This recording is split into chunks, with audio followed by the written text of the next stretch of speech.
Olá, bom dia. Já vamos começar aqui.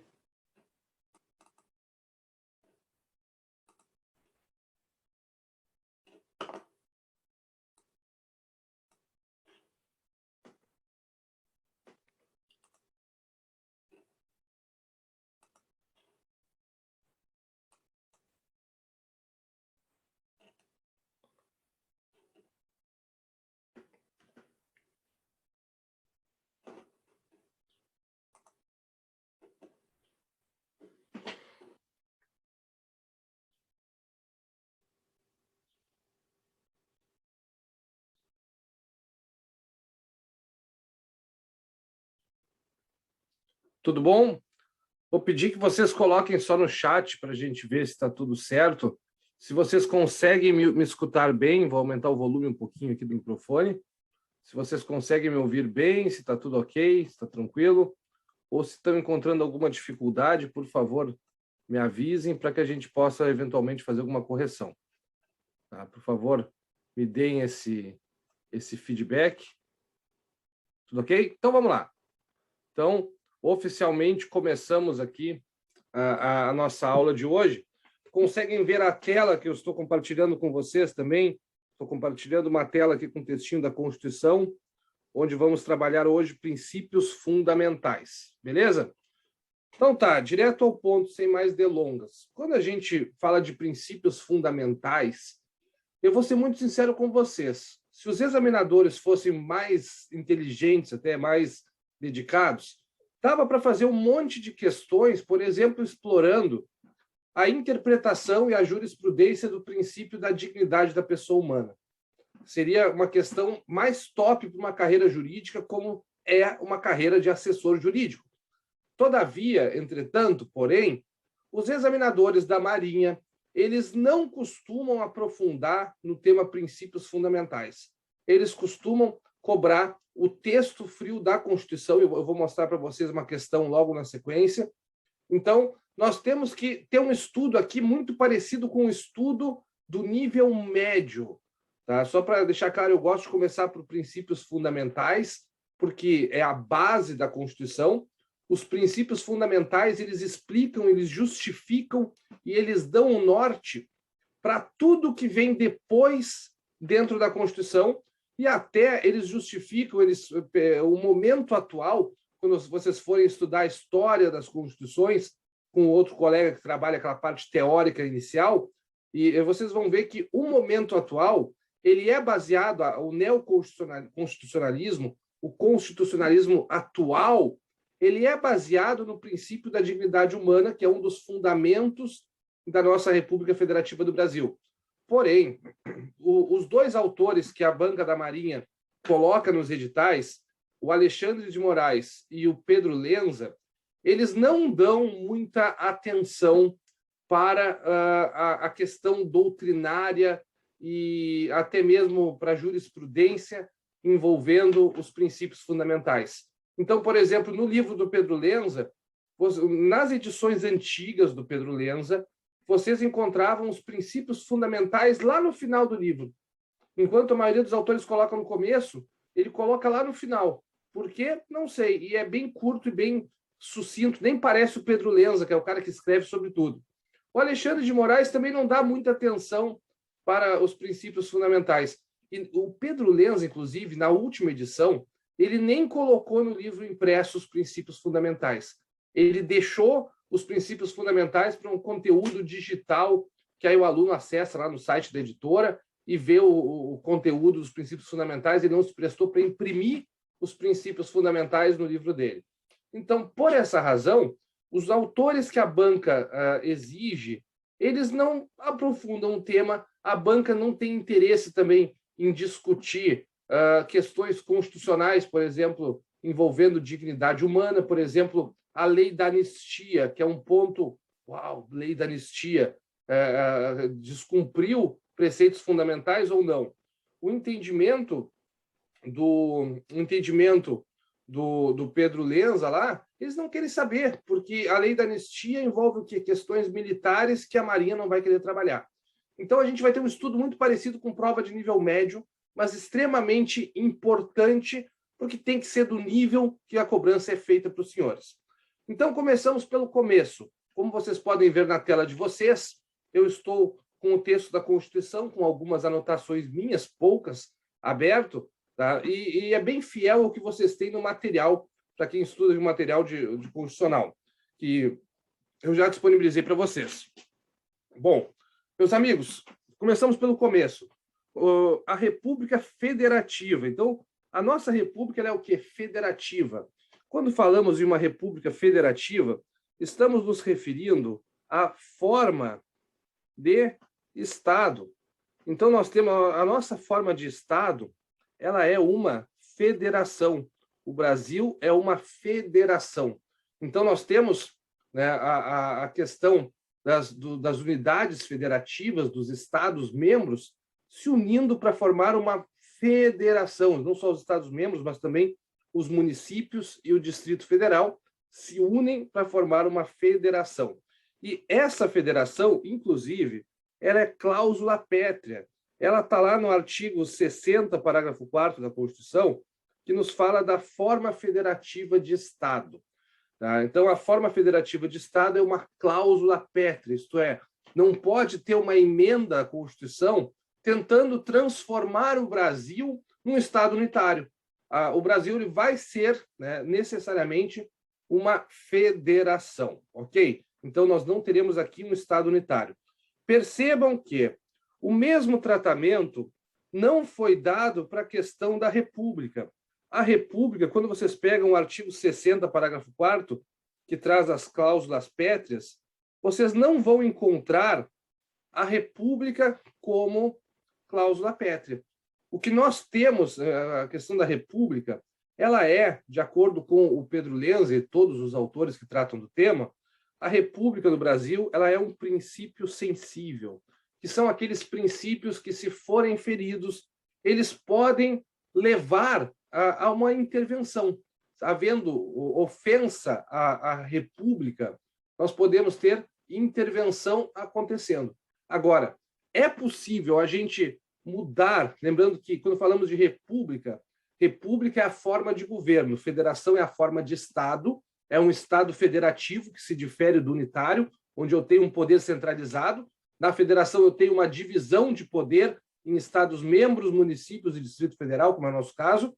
Tá? E agora, a forma de Estado, essa não vai mudar, nós vamos seguir sendo uma federação.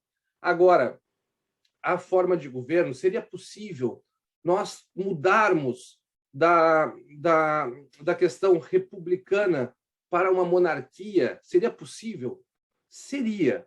Porém, percebam que, para que nós tivéssemos uma emenda à Constituição que alterasse a nossa forma de governo, de república, onde o poder é do povo, não é na família real, o poder vem da coisa pública, res pública, para mudar de república para monarquia, nós precisaríamos de uma consulta popular.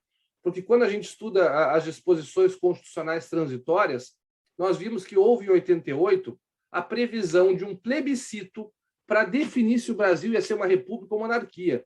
E esse plebiscito aconteceu, eu me lembro que eu era pequeno nessa época, mas eu lembro que a minha mãe foi votar e votou para que o Brasil seguisse sendo uma república. Mas poderíamos ter, nada impediria que nós tivéssemos uma nova consulta popular, e aí essa nova consulta popular mudasse o entendimento e trouxesse um entendimento no sentido de que nós deveríamos ser uma monarquia. Agora, sem consulta popular não é possível, com base no princípio da soberania popular. O povo é soberano e o povo foi às urnas para votar que a nossa forma de governo seria uma república e não uma monarquia. Então, até pode mudar. Lembrem-se que não é cláusula pétrea, porém, essa mudança ela deve acontecer não mediante uma emenda constitucional, né, advinda única e exclusivamente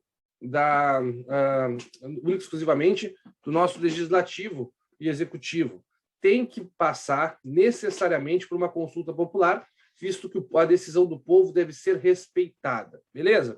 Pois bem, Outra questão importante, tá? Vocês veem que no artigo 1º, a nossa República Federativa do Brasil, ela é formada por uma união indissolúvel dos estados, municípios e Distrito Federal. Então, duas considerações aqui devem ser feitas. Primeiro, essa união indissolúvel, ela é mencionada nas provas como a seguinte expressão: vedação a... Putz, agora eu vou me complicar porque eu nunca sei escrever essa palavra. Eu vou escrever assim, se eu tiver errado, alguém me corrige. CC... Acho que eu já errei já. Achei que tem borracha aqui.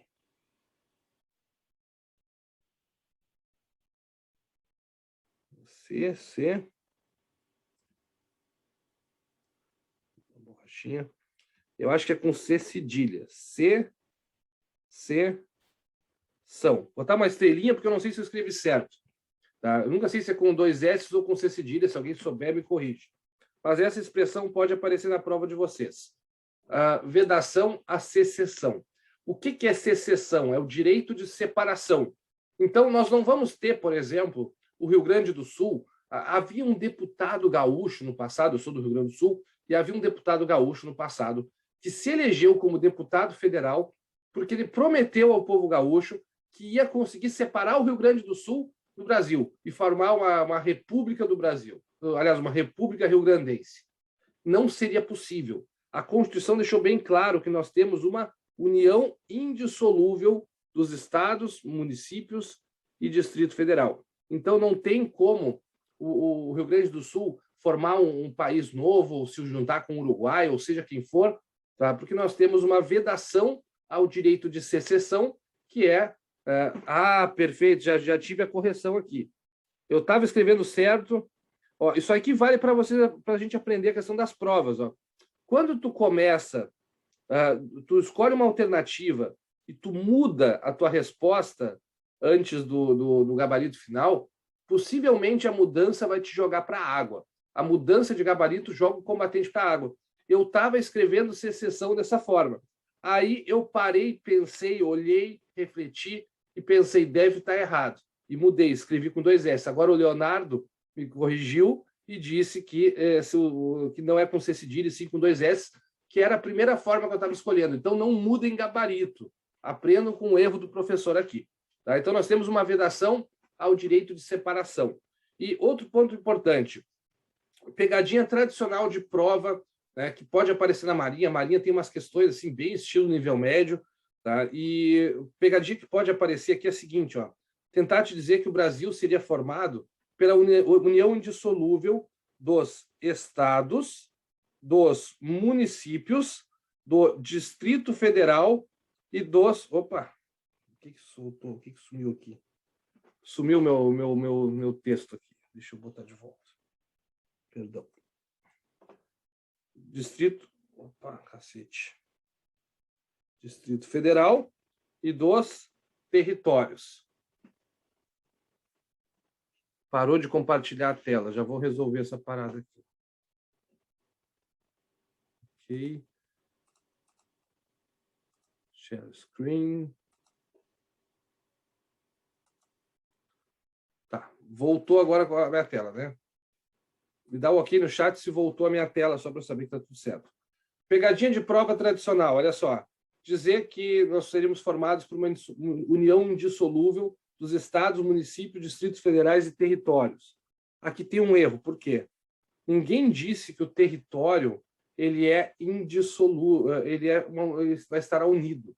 O que não vai se separar é os estados, os municípios e o Distrito Federal. Ninguém trata o território aqui.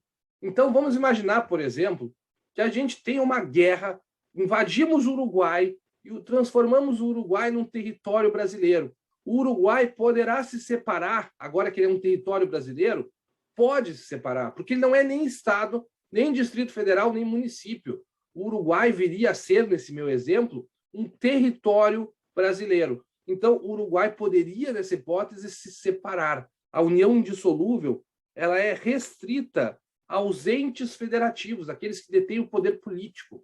Tá? Então, nós não temos aqui a presença dos territórios, ok? Bom, Outra questão interessante, questão do Estado democrático de direito. Aqui nós temos o princípio democrático. O Brasil é um Estado democrático de direito, então nós respeitamos as leis. As leis estão acima do governo, ninguém está acima das leis, nenhuma autoridade, nenhum órgão, nem o legislativo, nem o executivo, nem o judiciário, ninguém está acima do ordenamento jurídico, ok? E aí nós vamos ter os fundamentos. Eu só quero te chamar a atenção um pouquinho, antes de falarmos dos fundamentos, chamar a atenção para a questão da democracia, que ela aparece, tá? Quando falamos em regime democrático, a democracia ela não é a forma de governo. A forma de governo ela é a república. Quando falamos em democracia, a democracia, como eu coloquei no material para vocês, ela é o nosso regime político, ok? Nossa forma política, o modo político com que nós agimos, o modo com que nós temos o poder, a questão democrática, a escolha do povo dos seus representantes, ok? Bom, meus amigos, quando falamos de fundamentos da República Federativa do Brasil, aqui tem um mnemônico, né, um macetezinho, que todos os professores de direito constitucional do país ensinam, que é o consagrado so, si, di, va, plu. Todo mundo ensina isso. Agora, esse macete, ele não serve para tudo na vida. A gente tem que saber o que está por trás desse macete. Então, a gente tem que lembrar que o so é de soberania, no sentido de que não vai chegar alguém de fora e dizer o que nós devemos ou não devemos fazer.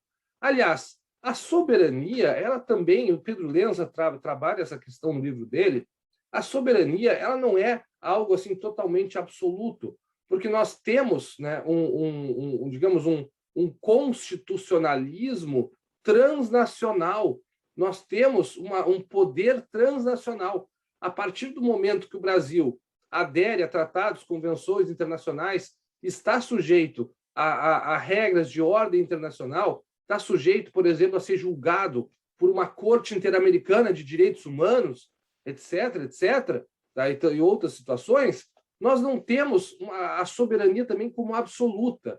A soberania vai ser relativizada pela questão do direito transnacional, pelo poder transnacional, né, com vista aos direitos humanos.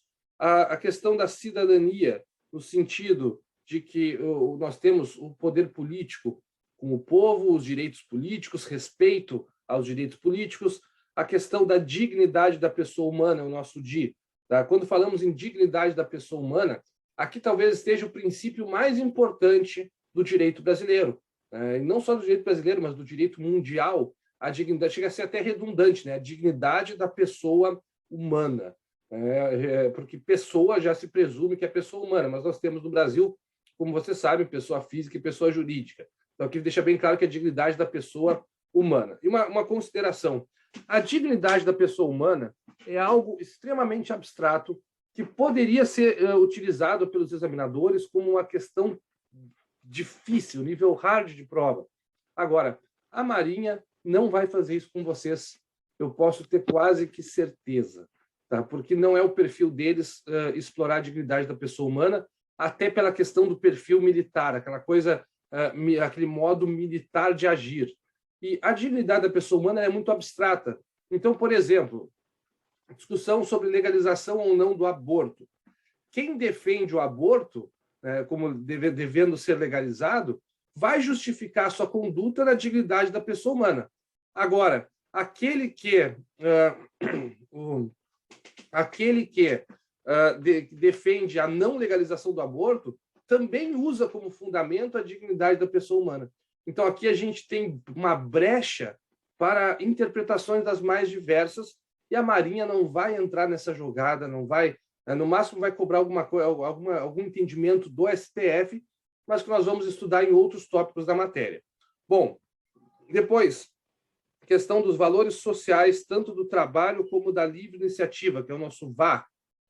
Inclusive, a Constituição hoje, ela nos remete para o estudo da Lei da 13.874 de 2019, que é a Declaração dos Direitos de Liberdade Econômica. A liberdade econômica ela é essencial para que nós possamos ter, né, o desenvolvimento tecnológico, científico, o progresso da nação, está muito ligado à questão da liberdade econômica. E nós tratamos como um valor social tanto o trabalho como a livre iniciativa. E aí cuidem muito, para fins de prova, cuidem muito com o PLU. Por quê? A pegadinha mais tradicional de banca de concurso é trocar o pluralismo político, que é o nosso fundamento. Lembrando que quando falamos de fundamento, estamos falando das bases da nossa Constituição. Tudo que vem depois na Constituição tem que seguir essas bases do artigo 1º, que são os fundamentos, os pilares basilares sobre os quais nós vamos erguer a nossa República Federativa do Brasil. E quando falamos em pluralismo político, o pluralismo político ele não pode ser confundido com pluripartidarismo. Ele é mais amplo que o pluripartidarismo. Quando a gente fala em pluripartidarismo, se fosse pluripartidarismo o fundamento, nós teríamos a possibilidade de ter vários partidos. Mas, por exemplo, nós poderíamos ter um pluripartidarismo militar. Podemos ter vários partidos, mas todos partidos militares. Ou um pluripartidarismo socialista. Podemos ter vários partidos, mas todos os partidos comunistas. Poderíamos ter alguma coisa assim? Poderíamos. Tá? Agora, no Brasil, não. Por quê? Porque o nosso fundamento não é o pluripartidarismo, é algo mais amplo, e sim o pluralismo político. Nós temos previsão do pluripartidarismo na Constituição? Temos, mas é mais adiante. Nos fundamentos, nós temos o pluralismo político, que é no sentido da pluralidade de ideias. Eu posso defender o socialismo, eu posso defender a de extrema-direita, eu posso defender a bandeira que eu quiser, seja de partido ou sem partido, eu sou livre para ter o meu pensamento político, as minhas opiniões, as minhas ideias, da forma que eu bem desejar. Inclusive, por exemplo, pegar uma questão, um tema interessante do STF, a Marcha da Maconha. Né? Você sabe que existe a Marcha da Maconha, aquela que o pessoal sai pelas ruas aí com bandeiras, mostrando as bandeiras com a folha de maconha, pedindo a liberação da maconha no Brasil. O que vocês acham? O STF entende que há crime ou não há crime na Marcha da Maconha? Não há crime. Por quê? Liberdade de expressão, pluralismo político.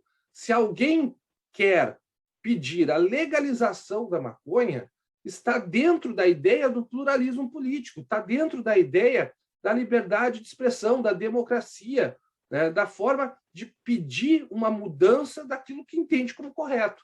Agora, se tiver um sujeito dentro da Marcha da Maconha, efetivamente consumindo a maconha, ou portando, até porque consumir, quando vocês estudarem a lei de drogas, né, com o professor Rodrigo, que logo vai estar disponibilizando as aulas para vocês, vocês vão ver que consumir não é verbo de nenhum dos artigos, nem da posse para consumo e nem do tráfico. O consumir não é crime. O crime é portar, é carregar consigo, é importar, exportar. Os crimes envolvendo drogas são outros, mas não consumir. Consumir, propriamente dito, não é trazido como crime. Agora, quem consome, em regra, estará o quê? Portando, possuindo.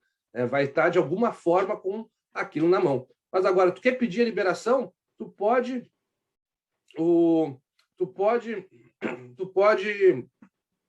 tranquilamente pedir. Tá?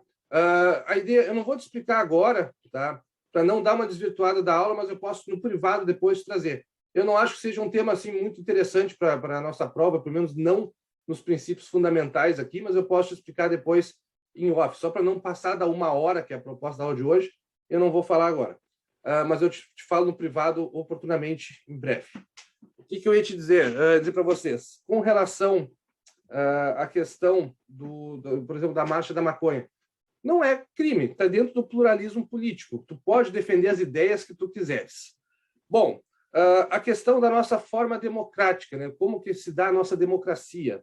Nós encontramos no parágrafo único do artigo 1º. O poder, como nós sabemos, ele emana do povo. Todo poder emana do povo. Agora, como que é exercida essa democracia, esse poder do povo? Ele é exercido de que forma? Nós temos 2 grandes formas no mundo de exercer a soberania popular, de exercer o poder que emana do povo. Uma delas é a forma da democracia indireta. Como que é a democracia indireta? Aquele lugar onde se escolhe representantes, como, por exemplo, presidente, governador, deputados, prefeitos, etc., que vão representar o povo na tomada das decisões, garantindo esse poder que sai do povo. Essa é uma das formas, a democracia indireta. E nós temos outra forma de democracia, que é a forma de democracia direta, aquela que nós víamos, por exemplo, nas praças de Atenas, da Grécia, onde reunia as pessoas na volta da praça e perguntava quem é a favor de aumentar os impostos. Quem levantasse a mão, se mais gente levantasse a mão pelo sim do que pelo não, venceria o sim. Isso é uma democracia o quê? Direta, democracia de Atenas. Agora, com relação à democracia do Brasil, ela é uma democracia direta ou indireta? Nós temos uma tendência de querer dizer que a nossa democracia ela é indireta, mas ela não é totalmente indireta. Nós temos uma democracia no Brasil, conforme todos os autores que a banca menciona, trazem, uma democracia semi-direta. Por que semi-direta? Nós não temos exclusivamente os representantes. Os representantes eleitos, eles são uma possibilidade que nós temos com relação à democracia. Tá? Então, nós temos a democracia indireta, mas nós temos também, nos termos da Constituição, formas de exercer diretamente a soberania do povo. E como a gente exerce diretamente?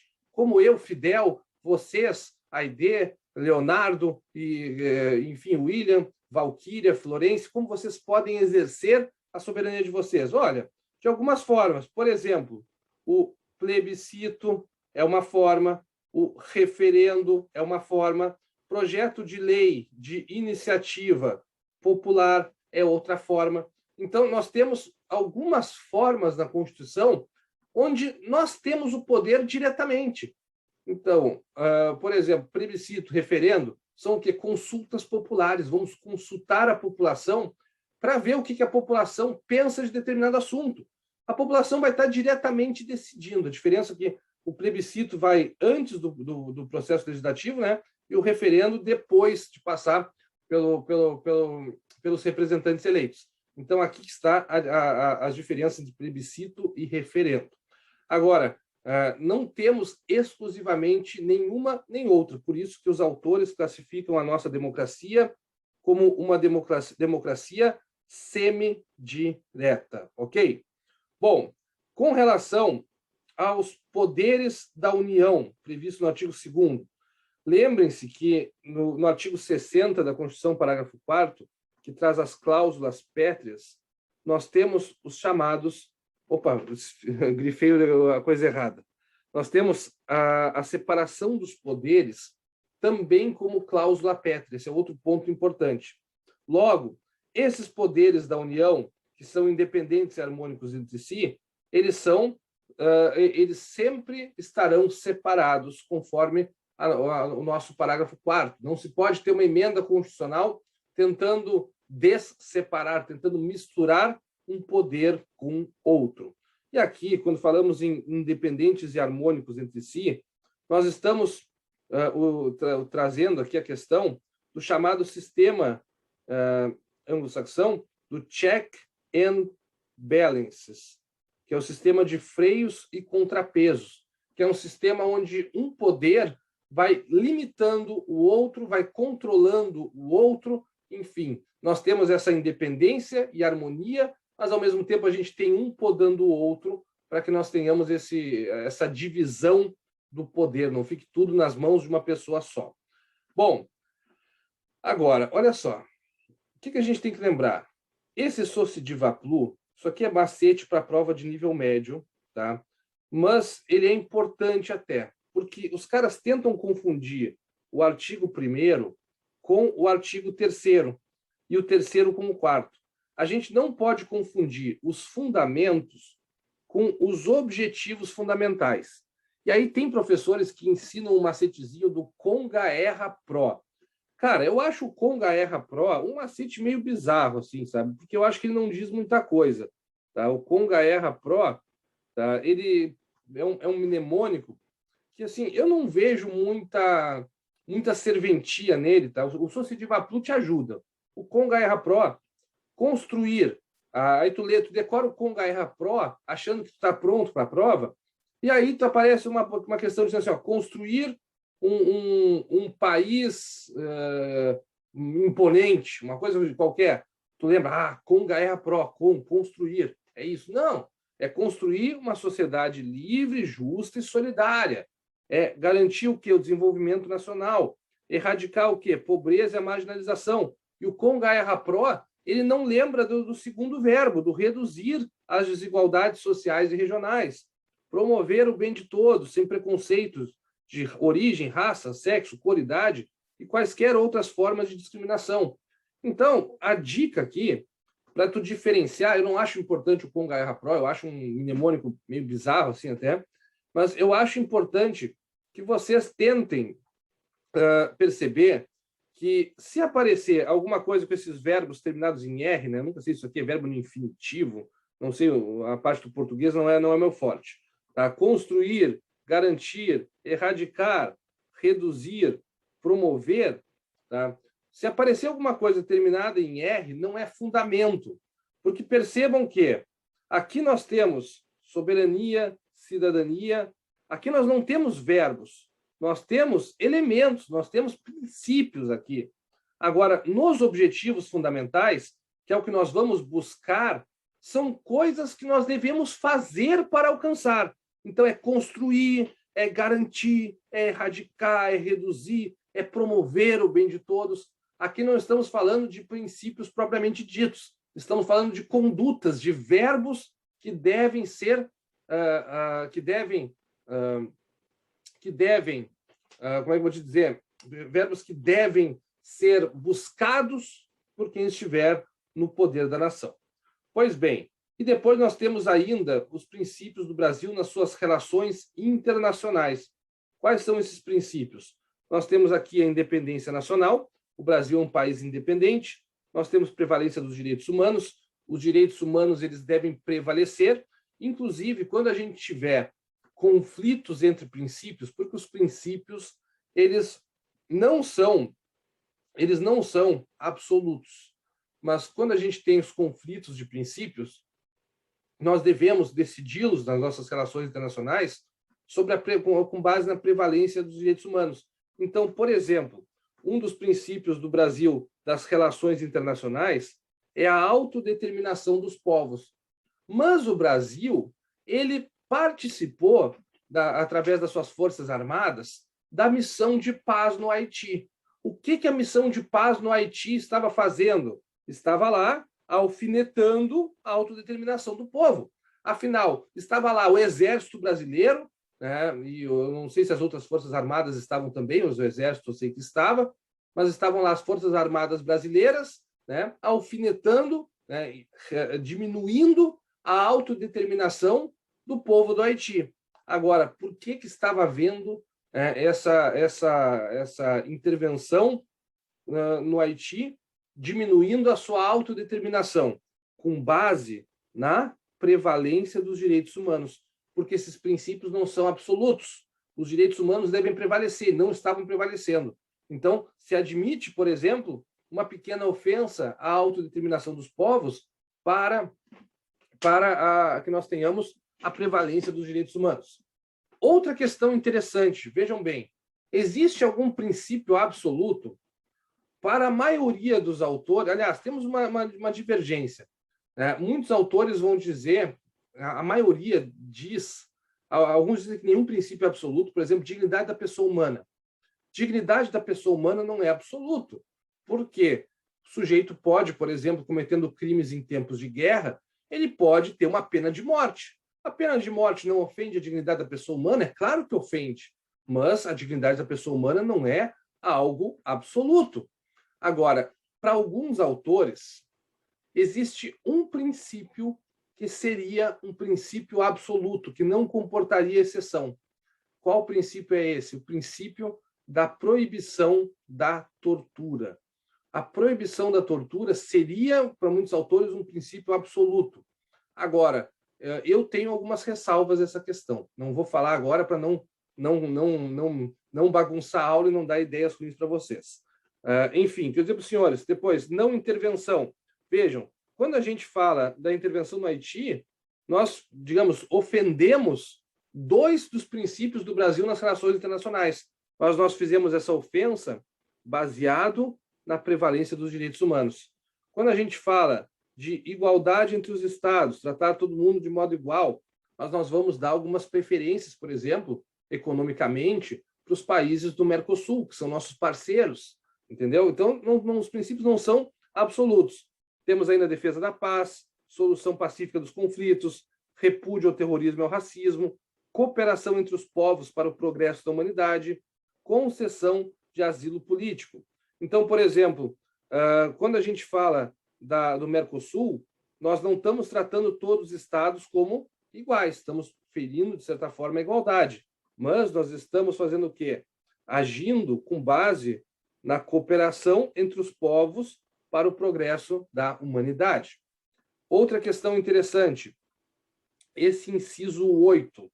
Aqui, vou botar até uma estrelinha, porque para uma prova tipo a Marinha, que cobra questões bem simples aqui nesse assunto, é um convite, esse inciso 8, para uma pegadinha. Tá? Lembra que o repúdio é o repúdio ao TR, terrorismo e racismo. Pegadinha tradicional de prova estilo Marinha, assim, trocar o terrorismo por tortura, ou racismo por tortura. A tortura não foi mencionada como princípio das relações internacionais. Nem o tráfico de drogas, o que nós falamos é o repúdio ao terrorismo e ao racismo, beleza? E a questão da concessão de asilo político. Muitos brasileiros, durante o regime militar, precisaram de asilo político, tiveram asilo político em outros países. Então, nós, nas nossas relações internacionais, nós prezamos pela concessão de asilo político. Nós concedemos asilo político. E depois temos uma previsão aqui sobre a questão do Mercosul, no sentido de que nós vamos buscar a integração econômica, política, social e cultural dos povos da América Latina, visando a formação de uma comunidade latino-americana de nações, que já aconteceu, que é essa comunidade que nós chamamos de Mercosul. Tranquilo? Tranquilo, né? Vocês veem que é um assunto relativamente simples. Eu vou trocar a tela para mostrar a questãozinha que caiu na prova de vocês. E olhem como são as questões da Marinha nesse tipo de situação. Cadê o meu mouse?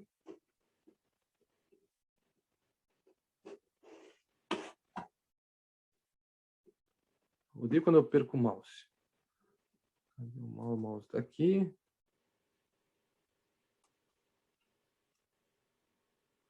Mouse. Aqui. Share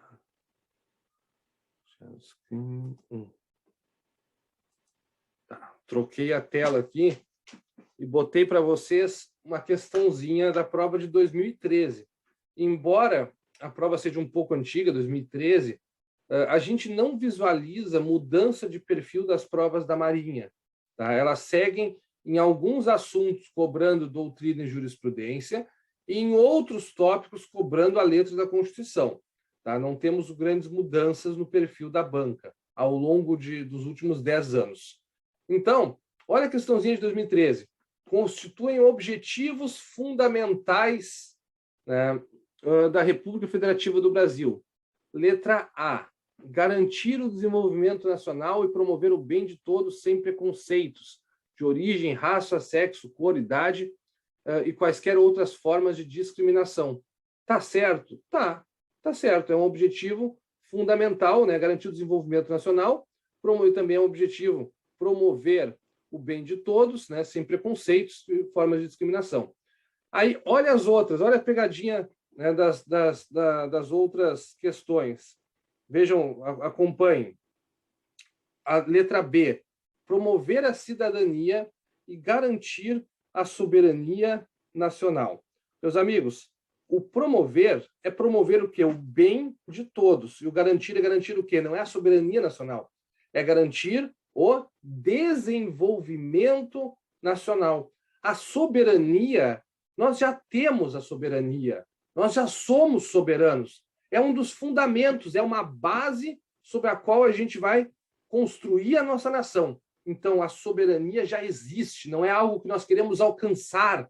Logo, a soberania ela é fundamento da República e não objetivo fundamental. Depois, promover a cidadania. Não, cara.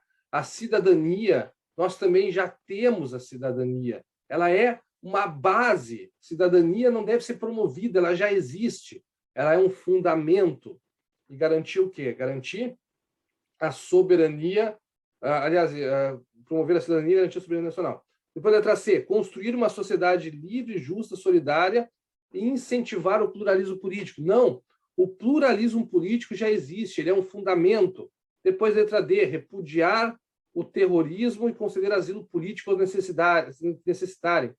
O repúdio ao terrorismo e a concessão de asilo político são o quê? São princípios que o Brasil vai observar nas relações internacionais. Então, olha como os artigos 1º, 3º e 4º, eles são misturados pelos examinadores. Depois, letra E, garantir o desenvolvimento nacional e a valorização do trabalho e da livre iniciativa. Vejam bem, a questão da valorização do trabalho e livre iniciativa já existe, nós já valorizamos, nós já temos livre iniciativa. Então, não é algo que a gente queira, não é algo que a gente queira inventar, que a gente queira alcançar. Nós já valorizamos o trabalho, já valorizamos a livre iniciativa, é um fundamento da nossa nação. Então, percebam que os examinadores eles fazem confusão. Por isso, o nosso estudo desses artigos 1º a 4º, que envolvem os princípios fundamentais, ele se assemelha muito com o estudo de uma prova de nível médio. Porque até em provas mais densas, o cara vai fazer uma prova para defensor público, por exemplo, eu já vi questões idênticas a essa sendo cobradas de defensor público. Defensoria eu me lembro, mas possivelmente tenham sido cobradas também para MP, magistratura, porque os artigos 1º a 4º, quando caem em prova, essa questão de misturar o 1º, o 3º e o 4º, isso aí cai direto, independentemente do nível do concurso. E agora faz um tempinho que não cai em questões do 1º a 4º. Então, pode ser que seja um tema quente para a prova de vocês. E lembrem-se de não confundir. Tem que decorar esses princípios das relações internacionais. Não precisa decorar. Vai estar no subconsciente ou inconsciente de vocês ali, essa memória do que vocês estudaram na aula de hoje, e vocês vão conseguir acertar na hora da prova. Você só tem que lembrar, se vocês decorarem um Socidivaplu, vocês já conseguem eliminar o Socidivaplu do resto. E depois o resto é mais ou menos intuitivo. Tá? É mais ou menos intuitivo. Então, por exemplo, vocês pegam a letra D, repudiar o terrorismo e conceder asilo político, isso já chama a atenção de vocês. Não, espera aí, isso aqui não é objetivo fundamental. Isso é princípio que rege o Brasil nas relações internacionais. Beleza? Tá? Hoje eu encerro a aula aqui. Tá? Não vamos ter uma aula longa, até porque vocês já tiveram 2 aulas com o professor Felipe. Depois eu vou conversar em privado com a Aide, não vou falar na aula aqui, porque está gravando a aula, tá? Mas vou conversar com a Aide depois sobre cláusula de barreira. Não agora, porque eu tenho um outro compromisso agora às 11, mas vou... Ainda hoje a gente fala sobre a cláusula de barreira que ela perguntou. Tá? Abraço a todos, valeu e até mais. Tenham todos um ótimo final de semana.